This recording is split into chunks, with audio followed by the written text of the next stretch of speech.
Hello everyone, today we have probably the evilest, meanest, most diabolical deck I think has ever been created. That's probably topping the Leech, the Leader, the Galactus metas. We have a Grandmaster just junk deck. Not junk in the terms of like debris and completely capping out all of the locations, but just disrupting the opponent's draw at every step of the game. Whether that be from rocks, whether that be a White Widow sending a Widow's Kiss into their lane, or a Black Widow into an Absorbing Man, into a Grandmaster so that they don't draw for the last 3 turns of the game. So if they're relying on one particular card to set off their combo, a lot of times they're going to be drawing blank or drawing empty. This one doesn't always put a lot of power on the board. It's not always going to win every single game, but a lot of times it can disrupt the opponent enough that you can find ways to win. But before we go through the deck explanation, I want to give a quick shout out. I am going to be live on Twitch tomorrow at 1 p.m. Central Standard Time. I'll go live a little bit before that, but I'm going to be competing in the Marvel Snap Summer Snap Off against some other really great competitors. We're going to be facing off. We've brewed 4 different builds, all utilizing Gilgamesh in some way, shape, or form, and we're going to be trying to compete to win. So if you want to join me, I will be live. I'll be interacting with you guys. I can't wait to see everybody there. And so that will be at my Twitch. I'll leave the link in the description below. Make sure that you follow it. Make sure that you follow me over on Twitch for whenever I do get to go live.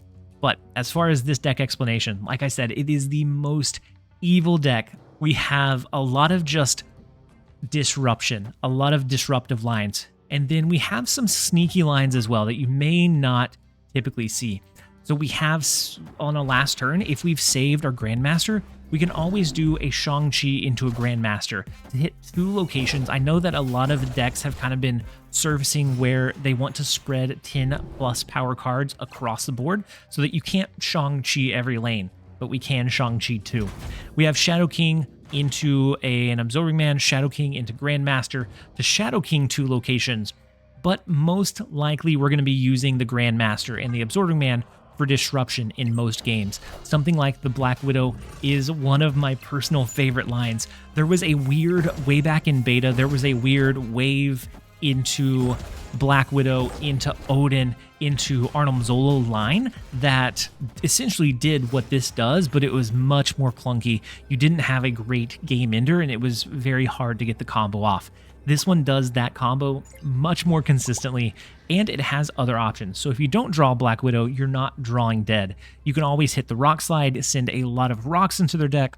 You can always do Sage into Absorbing Man into a different location, Sage into Grandmaster, so that Sage pops off twice, giving you a big power swing in the middle location if that is the one that you're competing for. A lot of times you can cap out an opponent's location with the White Widow play, or one of the duplicated versions of White Widow. And then to finish it all off, our Hawk is going to be at least 15 power in most games, if not more, just from how often we are restricting the opponent from drawing or sending things into their deck. And so I don't play this one too aggressively because although I do like the disruption, I do like the kind of diabolical game plan that this one has, I do feel a little bit bad for running it because as an opponent, I can see this being very, very frustrating. And so we play it pretty passively, but you get the idea from seeing the games play out, or you will in this video. We're going to go ahead and jump over into a couple of games. Thank you guys as always for being here. I hope that you guys enjoy. Way they're just looking at no card draw for almost the entirety of the game.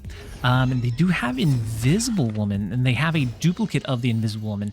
So interesting. It looks like they're probably going to go, and then Subterranean on top of it is just unfortunate for my friend. We're going to go, I'm going to go ahead and go Black Widow to the left. I know that it's not going to stay there eternally, but we want to just get a little bit of power on the board as is. So they play into this Invisible Woman lane. So I'm curious what kind of line they're going with. Actually, instead of Grandmaster, or instead of Absorbing Man, I think I'm going to, or instead of Grandmaster this turn, I'm going to play Absorbing Man into a Rock Slide plus Grandmaster next turn, just making it where they can't play anything or can't draw for the remainder of the game. They drew for the first 2 turns of the game, or I guess first 3, 4, 5, and 6, strictly off limits. They're not going to be able to get the Beta Ray Bill hammer. They're not going to be able to pull that out of the deck, I don't think. Even with a Jane Foster, I'm not certain that they'll be able to pull it. So I'm going to go Grandmaster to the left. We're going to go Rock Slide to the right. And I kind of want to drop initiative here. I don't really want to have initiative because our Hawk is huge. We have the biggest Hawk I've ever seen in my life. Absorbing Man bumps over into mid, and it is another Widow's Bite. That is 3 for them this game, which is just so unfortunate. The second Invisible Woman in the left lane is a little bit scary, though. And so I think we lose this one. As fun as this has been, I think we lose this one if they have a Shang-Chi, if they have an Enchantress. I think that is enough to stop the Hawk in the left lane. Maybe they just change this location. I'm not so certain that would work, but we'll see. They play one card into mid, so maybe it's it's a Quake, isn't it? They're going to Quake it away. It's the Shake and Quake. We have the Luke Cage, we have Shadow King, perfectly fine, and then Arnim Zola. What a wild build, my friend. The Luke Cage goes to the left, goes to the right, and it is not enough to counter the gigantic Hawk that comes in. Victory. We are going to take the 2 cubes. This is one of the probably most frustrating for the opponents, but it's one of the most fun decks I've played in a while. We're going to jump over into the next one. Next up, we have Fugazi. The first location is the Tinker's Workshop. I'm not sure if we're going to be able to play anything. No, we're not going to, even with the extra energy, we're not going to be able to play anything. That's perfectly fine. They get Ravonna down, so we have to look out for Cannonball. We have to look out for Professor X, and maybe a few other cards that are similar. I'm going to play Korg into mid, and then we're going to start with the Black Widow shenanigans, and then see from there. Ooh, so it's not a Professor X. It's not a Cannonball. It is a Cerebro 3. If you see Sentinel, your first thought should be Cerebro 3. Machine World is interesting, but I'm not sure that we're going to play it. I'm going to go Black Widow to the left. We're going to have to hope that we can restrict them from drawing into their Cerebro line. Because if they have Valkyrie, they can set all of these Widow's Bites to neutral. They have Luke Cage, so we can't offset a Valkyrie play with a Shadow King. So we're going to have to be playing relatively heads up here. I'm going to play Grandmaster to the left. It's either that or we hold the Grandmaster for like a Sage play, but I'm going to go Grandmaster instead. I want to stop them from drawing as much as possible. And so they've been able to draw a couple of times so far, but if we can stop them from drawing, perfect. And then Machine World is in play, so they stop us from drawing on this next turn. That's fine if they don't have the resources that they need already in hand, because we're going to go Black Widow. We're going to do Widow's Bite as well. And then it looks like we have probably Hawk mid, and then maybe something like Sentinel plus Sage. Something similar for the final turn. That way, even if they do Valkyrie mid, it's fine. Cerebro mid would really be the only... Ooh, Valkyrie to the right. And so then we're looking at a Cerebro mid if they were able to have it. If they had it very early on in the game, would be the only chance that would have. So these Widow's Bites are protected. Unfortunately, they aren't able to draw here. And so it comes down to this left lane. If they have Cerebro, they win. If not, then I think we do. And I'm actually going to go ahead and play the Widow's Bite. That way we get one extra power on the Sage. I'm not going to compete for this right location because all costs, or all powers are the same. It all comes down to that Cerebro line. And they weren't able to draw into Cerebro, and that's what this deck can do really well. Either Widow's Bites or Rocks or the Widow's Kiss, or the Widow's Kiss from White Widow. All of those serve very well to stop the opponent from getting the cards that they need. Let's go ahead and jump over into the next one. All right, next up we have Belmont. The first location is the Abbey. Unfortunately, we don't have a turn 1 drop. So if we do White Widow there, we're of course going to give them that additional card draw. And I think we probably do. With Maria Hill, I have to think they're going to play another card. Maybe we can get them close to being capped out in that left lane. And so then we have Black Widow to lean on. We have Nocturne if we want to maybe play that early and then we can maneuver it. It's that kind of versatile unit. The Sentinel, this is a Devil Dino deck, but it looks like a pretty maybe early collection Devil Dino. Typically when you see that's unfortunate. Typically when you see shield cards, that's your indicator that it's pretty low collection level. So I like the idea of doing Black Widow. Next turn, maybe we do just Nocturne. Maybe we do Rock Slide into a Nocturne plus Grandmaster. We don't necessarily need to rush the Grandmaster. It's not one that a lot of times I like to do it the following turn, but it's not like Absorbing Man. You don't have to use it right after the fact. Oh my goodness. Speaking of Absorbing Man, I am going to go ahead and win the left lane with the Absorbing Man. We have, on turn 5, we have the Nocturne plus the Grandmaster, and it's just going to be unfortunate. I would snap, but I think they'll retreat if we do. Maybe they won't. We'll see. Let's play Absorbing Man. We're going to copy the Black Widow. We have the secondary Black Widow or secondary Rock Slide, if that's what we end up going with, and we can kind of go from there. We could always use Grandmaster in the left lane to potentially hit a White Widow or the Widow's Kiss. Could be another line. So Absorbing Man has no room to be played.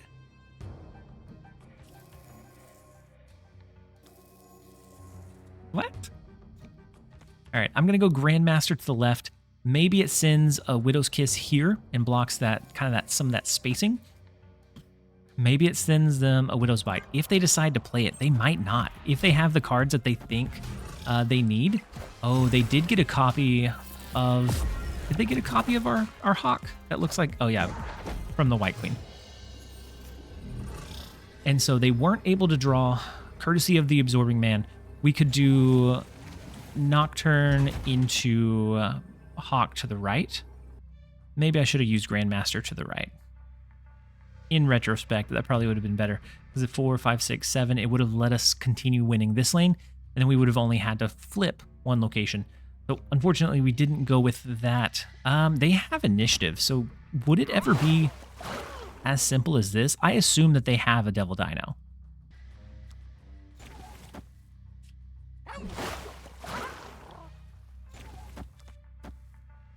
This is what we're going with. This is a little bit against the grain, against our gut, but I think this is the direction we need to go. So they played 2 cards, one being the Widow's Bite. Why'd they play it now, though? The Devil's Dino does come down. We have the Shang-Chi that is going to swing that power back in our favor. We also could have went with just the Hawk line. That would have been okay, too. But they end up staying.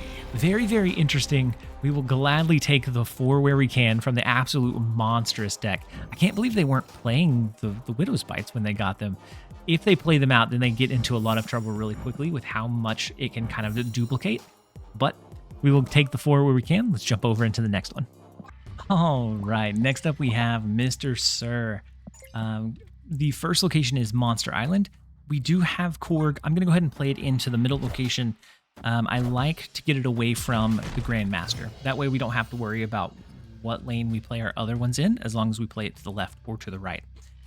So we do have the White Widow to block some of the space over here, which we definitely want to go with. We have Rock Slide next turn is probably what we'll end up going with. They do go Reality Stone to change the middle location. And so White Widow in the left lane is going to really start restricting that space, especially for a Thanos deck that typically wants to play a lot of stones on the board. Unless they have a way to clear it, gets very congested very quickly. And we do have Absorbing Man, so I like the idea of copying the White Widow. I'm going to do it into the middle location. We're going to do Rock Slide as well. That way, if we hopefully eventually draw our Hawk, that's going to be a massive, massive Hawk. And then I think they're probably going to cap out the left lane with something like maybe Thanos, since he can move eventually. I don't think they'll leave it open for a secondary White Widow. They did. We could have capped out that left lane. I wish we would have, but it is perfectly fine. We have the secondary Widow's Kiss in mid, and then we have the Rock Slide just disrupting what and how much they can draw. Now, one of the big things we do have to look out for is, 1, the mobile Thanos, and then 2, we have to look out for Blob. Blob can absolutely drain the amount of cards that they have in their deck, plummeting the power of our Hawk in the process. Now, we could potentially draw Shang-Chi, which if we get it down before the Soul Stone, I believe, then we'd be able to destroy Thanos. If Soul Stone comes down, then we won't quite be able to. So a Juggernaut, interesting. Those are the only 2 cards from their deck that we've seen so far. I kind of want to go ahead and play Shadow King, and then I'm going to do a Nocturne as well. That gives us a flexible resource in the left, a flexible one in the right, and then we do have Sage, so depending on what we draw, maybe it's that we go Sage into Grandmaster. So Sage, Grandmaster, pushing it into mid to give us that win condition in the middle lane. But we'll see. We'll see what it looks like. We'll see what they play. In the left lane, they do go Hobgoblin. Unfortunately, that is a very strange deck from Mr. Sir, I must say.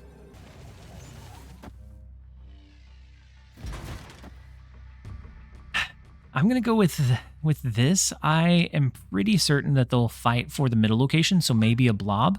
And if so, then I don't know that just a Nocturne would win. I think it's the best shot we have. I wouldn't be confident enough to snap or stay with a snap. That Hobgoblin, 1, brave fellow. 2, what is that doing in a Thanos build? I'm really curious what these other 9 cards in their deck could possibly be. We may never know. All right, so they're sweating it out. So are we. They absolutely cap out all of the locations. We take away the bonus from the middle location, but that's fine. The Quake shakes some locations. That's fine. An absolutely disruptive deck. Hawk is fine. Mind Stone, it's going to drop our Hawk a bit, but that's fine as well.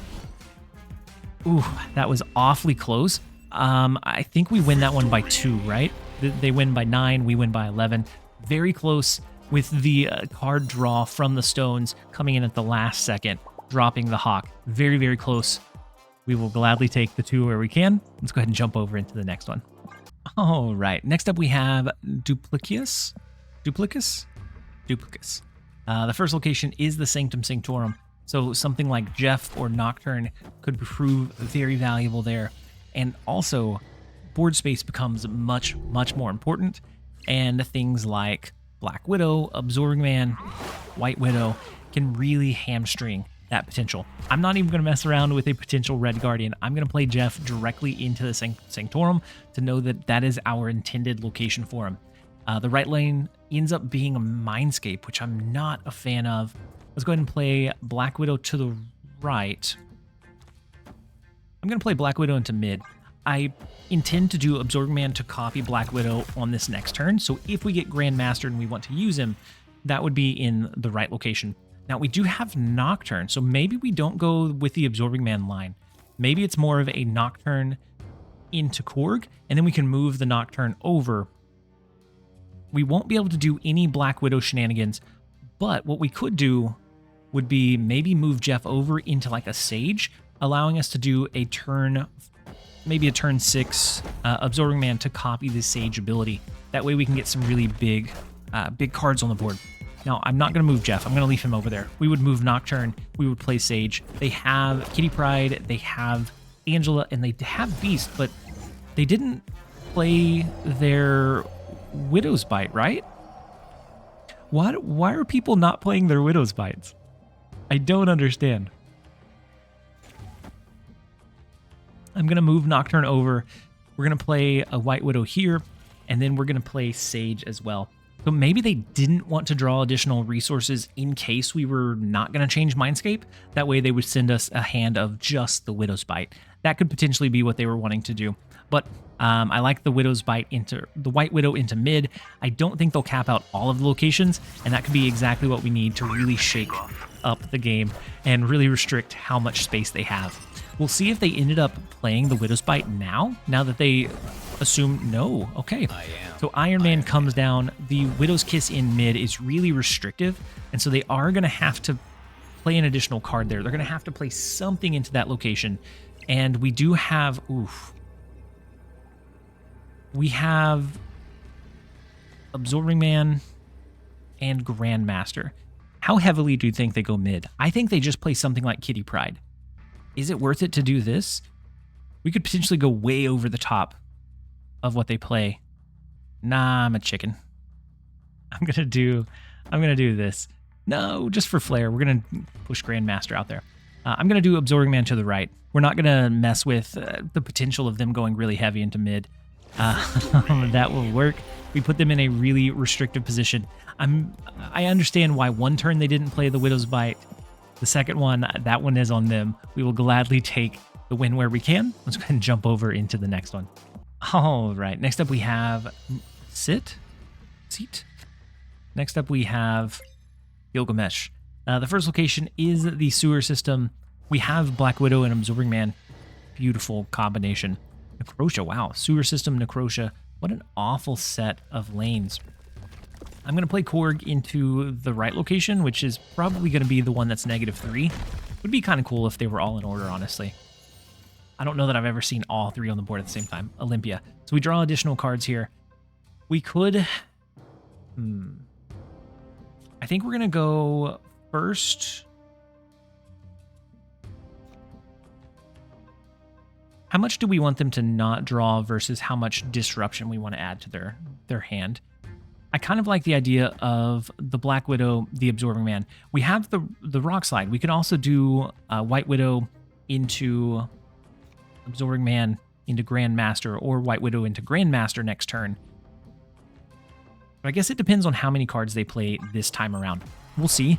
If we play a couple of Widow's Bites and they're playing on them onto the board, maybe we... Oh, they already drew the Korg Rock. That is unfortunate, my friend. So they only played one card. I'm going to go ahead and play Absorbing Man to the right. And then we always have the option open to do like a White Widow in Grandmaster combo. We could also use Grandmaster where it's going to guarantee hit the Black Widow, move it over into mid, and then their choice of lanes to play cards in is very inoptimal. Very, very unfortunate for sure. Absorbing Man coming down. I assumed that they're playing the Widow's Bite. Yeah, most people would.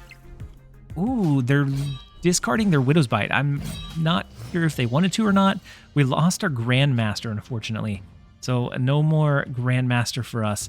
I do like the idea of the Rock Slide. I'm going to play White Widow here as well because this lane is pretty empty. And then that White Widow's Kiss. That Widow's Kiss is going to be unfortunate.